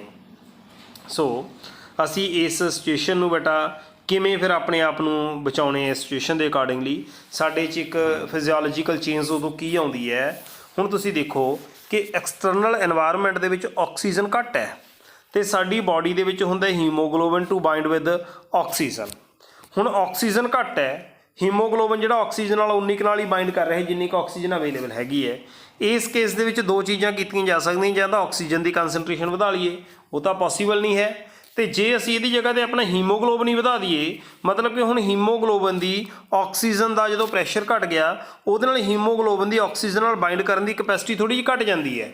ਮਤਲਬ ਕਿ ਜਿਵੇਂ ਆਕਸੀ ਹੀਮੋਗਲੋਬਿਨ ਜਿਹੜਾ ਹੈਗਾ ਬਣਦਾ, ਇੱਕ ਹੀਮੋਗਲੋਬਿਨ ਮੰਨ ਲਓ 2 ਆਕਸੀਜਨ ਨਾਲ ਬਾਈਂਡ ਕਰਦਾ, ਨਾਰਮਲੀ ਤਾਂ ਨਹੀਂ ਕਰ ਪਾਉਂਦਾ। ਇਹੋ ਜਿਹੇ ਕੇਸ ਦੇ ਵਿੱਚ ਅਸੀਂ ਕਿਉਂ ਨਾ ਹੀਮੋਗਲੋਬਿਨ ਵਧਾ ਦਈਏ। ਜੇ ਹੀਮੋਗਲੋਬਿਨ ਵੱਧ ਜੂਗਾ ਫਿਰ ਵੀ ਬਾਡੀ ਨੂੰ ਜ਼ਿਆਦਾ ਆਕਸੀਜਨ ਮਿਲੂਗੀ। ਤਾਂ ਇਹ ਅਸੀਂ ਦੇਖਦੇ ਹਾਂ ਬੇਟਾ ਐਕਲੀਮੇਟਾਈਜੇਸ਼ਨ ਕਹਾਂਗੇ, ਇਸ ਨੂੰ ਅਡੈਪਟੇਸ਼ਨ ਨਹੀਂ ਕਹਾਂਗੇ, ਕਿਉਂਕਿ ਟੈਂਪਰੇਰੀ ਚੇਂਜ ਹੈ। ਜਦੋਂ ਅਸੀਂ ਹਿਲਸ ਦੇ ਵਿੱਚ ਚਲੇ ਜਾਂਦੇ ਹਾਂ ਨਾ, ਹਿਲੀ ਏਰੀਆ ਦੇ ਵਿੱਚ ਚਲੇ ਜਾਂਦੇ ਹਾਂ, ਤਾਂ ਸਾਡੇ ਚਿਹਰੇ ਬਿਲਕੁਲ ਲਾਲ ਹੋ ਜਾਂਦੇ ਹੈ, ਸਾਨੂੰ ਵੀ ਲੱਗਦਾ ਕਿ ਰੈੱਡ ਹੋ ਗਏ, ਕੰਨ ਲਾਲ ਹੋ ਗਏ। ਕਿਉਂ? ਕਿਉਂਕਿ ਉਸ ਕੇਸ ਦੇ ਵਿੱਚ ਸਾਡੀ ਬਾਡੀ ਆਪਣਾ ਹੀਮੋਗਲੋਬਿਨ ਕੰਟੈਂਟ ਵਧਾਉਣਾ ਸ਼ੁਰੂ ਕਰ ਦਿੰਦੀ ਹੈ। ਠੀਕ ਹੈ ਨਾ। ਤਾਂ ਆਕਸੀਜਨ ਜਿਹੜੀ ਹੈਗੀ ਆ ਅਵੇਲੇਬਿਲਿਟੀ ਸਾਡੀ ਬਾਡੀ 'ਚ ਵੱਧ ਸਕੇ, ਇਸ ਕਰਕੇ ਅਸੀਂ ਆਪਣਾ RBC ਨੂੰ ਵਧਾ ਲਿਆ ਜਾਂ ਹੀਮੋਗਲੋਬਿਨ ਨੂੰ ਵਧਾ ਲਿਆ, ਤਾਂ ਕਿ ਜਿਹੜਾ ਹੈਗਾ ਬੇਟਾ ਅਸੀਂ ਜਿਹੜੀ ਹੀਮੋਗਲੋਬਿਨ ਦੀ ਆਕਸੀਜਨ ਨਾਲ ਡਿਕਰੀਜ਼ਿੰਗ ਕਪੈਸਿਟੀ ਹੋ ਗਈ ਬਾਈਂਡ ਕਰਨ ਦੀ, ਉਸ ਨੂੰ ਵਧਾ ਸਕੀਏ ਬਾਈ ਇਨਕਰੀਜ਼ਿੰਗ ਦਾ ਹੀਮੋਗਲੋਬਿਨ ਕੰਟੈਂਟ। ਸੋ ਨੈਕਸਟ ਜਿਹੜੀ ਹੈਗੀ ਹੈ ਬੇਟਾ ਬਿਹੇਵੀਅਰਲ ਅਡੈਪਟੇਸ਼ਨ ਜਿਹੜੀ ਹੈਗੀ ਆ ਉਹ ਡੈਜ਼ਰਟ ਲਿਜ਼ਰਡ ਦੀ ਹੈ। ਇਹ ਡੈਜ਼ਰਟ ਲਿਜ਼ਰਡ ਤੁਸੀਂ ਦੇਖਦੇ ਹੋ ਕਿ ਇਹ ਧੁੱਪ ਦੇ ਵਿੱਚ ਦੇਖੋ ਫੋਟੋਗ੍ਰਾਫ ਜਿਹੜਾ ਦਿਖਾਇਆ ਹੋਇਆ, ਇਸ ਨੂੰ ਅਸੀਂ ਬਾਸਕਿੰਗ ਕਹਿੰਦੇ ਹਾਂ, ਧੁੱਪ ਸੇਕਣਾ। ਇਹ ਧੁੱਪ ਦੇ ਵਿੱਚ ਇਸ ਤਰੀਕੇ ਨਾਲ ਆਉਂਦੀ ਹੈ ਤਾਂ ਕਿ ਹੀਟ ਅਬਜ਼ੋਰਬ ਕਰ ਸਕੇ, ਅਤੇ ਬਾਡੀ ਦਾ ਜਿਹੜਾ ਟੈਂਪਰੇਚਰ ਹੈਗਾ ਬੇਟਾ ਉਹ ਲੋ ਹੁੰਦਾ, ਉਸ ਤੋਂ ਬਚਣ ਦੇ ਲਈ ਜਿਹੜਾ ਹੈਗਾ ਕਿ ਇਹ ਧੁੱਪ ਦੇ ਵਿੱਚ ਇਸ ਤਰੀਕੇ ਨਾਲ ਆਉਂਦੀ ਹੈ ਤਾਂ ਕਿ ਜਿਹੜਾ ਹੈਗਾ ਵੱਧ ਤੋਂ ਵੱਧ ਹੀਟ ਨੂੰ ਇਹ ਅਬਜ਼ੋਰਬ ਕਰ ਸਕਣ। ਕੁਛ ਕੁ ਸਪੀਸੀਜ਼ ਜਿਹੜੀਆਂ ਹੈਗੀਆਂ ਨੇ ਉਹ ਡੂੰਘੀਆਂ ਖੱਡਾਂ ਪੱਟ ਲੈਂਦੀਆਂ ਨੇ ਤਾਂ ਕਿ ਜਿਹੜਾ ਹੈਗਾ ਅਬਵ ਗਰਾਊਂਡ ਜਿਹੜੀ ਹੈਗੀ ਆ ਉਹ ਗਰਮੀ ਦੇ ਵਿੱਚ ਬਹੁਤ ਜ਼ਿਆਦਾ ਗਰਮੀ ਹੋ ਜਾਂਦੀ ਹੈ, ਡੂੰਘੇ ਏਰੀਏ ਚਲੇ ਜਾਂਦੇ ਨੇ ਤਾਂ ਕਿ ਅਬਵ ਗਰਾਊਂਡ ਹੀਟ ਹੈ ਉਸ ਹੀਟ ਤੋਂ ਬਚਿਆ ਜਾ ਸਕੇ। ਸੋ ਇਸ ਤਰੀਕੇ ਨਾਲ ਇਹ ਅਡੈਪਟੇਸ਼ਨਸ ਆਰਗੈਨਿਜ਼ਮਸ ਬੇਟਾ ਆਪਣੇ ਆਪ ਦੇ ਵਿੱਚ ਕਰਦੇ ਹੈ। ਸੋ ਇਹ ਸੀ ਬੇਟਾ ਸਾਡੇ ਅੱਜ ਦੇ 2 ਟੌਪਿਕਸ, ਜਿਹਦੇ ਵਿੱਚ ਅਸੀਂ ਸਭ ਤੋਂ ਪਹਿਲਾਂ ਜਿਹੜਾ ਟੌਪਿਕ ਸਟੱਡੀ ਕੀਤਾ ਬੇਟਾ that is response to the abiotic factor, ਅਤੇ ਦੂਸਰਾ ਟੌਪਿਕ ਅਸੀਂ ਦੇਖਿਆ ਆਰਗੈਨਿਜ਼ਮਸ ਦੇ ਵਿੱਚ ਅਡੈਪਟੇਸ਼ਨ। ਸੋ ਛੋਟੇ ਛੋਟੇ ਟੌਪਿਕਸ ਸੀ, ਬਟ ਕਰਦੇ ਕਰਦੇ ਮੈਂ ਕਿੰਨੇ ਹੀ ਤੁਹਾਨੂੰ ਜਿਹੜੇ ਹੈਗੇ ਨੇ ਇੰਪੋਰਟੈਂਟ ਟੌਪਿਕਸ ਜਿਹੜੇ ਵਿੱਚ ਇੱਕ ਨੰਬਰ ਦੇ ਕਰਵਾ ਗਿਆ। ਜਿਵੇਂ ਵਾਟ ਇਜ਼ ਐਲਟੀਟਿਊਡ ਸਿਕਨੈਸ, ਕੀ ਹੈ ਬੇਟਾ ਇਹ ਆਰਕਿਓਬੈਕਟੀਰੀਆ ਦੇ ਵਿੱਚ ਕੀ ਅਡੈਪਟੇਸ਼ਨ ਹੈਗੀ ਹੈ। ਇਸੇ ਤਰੀਕੇ ਨਾਲ ਬੇਟਾ ਜਿਹੜਾ ਹੈਗਾ ਐਲਨਸ ਰੂਲ ਕੀ ਹੈ, ਵੈਰੀ ਵੈਰੀ ਵੈਰੀ ਇੰਪੋਰਟੈਂਟ। ਇਸ ਤਰੀਕੇ ਨਾਲ ਡੈਜ਼ਰਟ ਪਲਾਂਟਸ ਦੀਆਂ ਅਡੈਪਟੇਸ਼ਨਸ ਕੀ ਨੇ। ਸੋ ਇਸ ਤਰੀਕੇ ਨਾਲ ਬੇਟਾ ਛੋਟੇ ਛੋਟੇ ਕੁਐਸਚਨਸ ਜਿਹੜੇ ਹੈਗੇ ਨੇ ਆਪਾਂ ਅੱਜ ਕੀਤੇ ਹੈ। ਮੈਂ ਉਮੀਦ ਕਰਦਾ ਕਿ ਤੁਹਾਨੂੰ ਇਹ ਦੋਨੋਂ ਟੌਪਿਕ ਵਧੀਆ ਤਰੀਕੇ ਨਾਲ ਸਮਝ ਲੱਗੇ ਹੋਣਗੇ। ਜੇ ਸਮਝ ਲੱਗ ਗਏ ਬੇਟਾ ਇਹਨਾਂ ਟੌਪਿਕਸ ਨੂੰ ਕਰੋ, ਅਤੇ ਬਹੁਤ ਜਲਦ ਮਿਲਦੇ ਹਾਂ ਬੇਟਾ ਇਸ ਦੇ 3rd ਲੈਕਚਰ ਦੇ ਨਾਲ। ਥੈਂਕ ਯੂ ਬੇਟਾ, ਥੈਂਕ ਯੂ ਵੈਰੀ ਮੱਚ।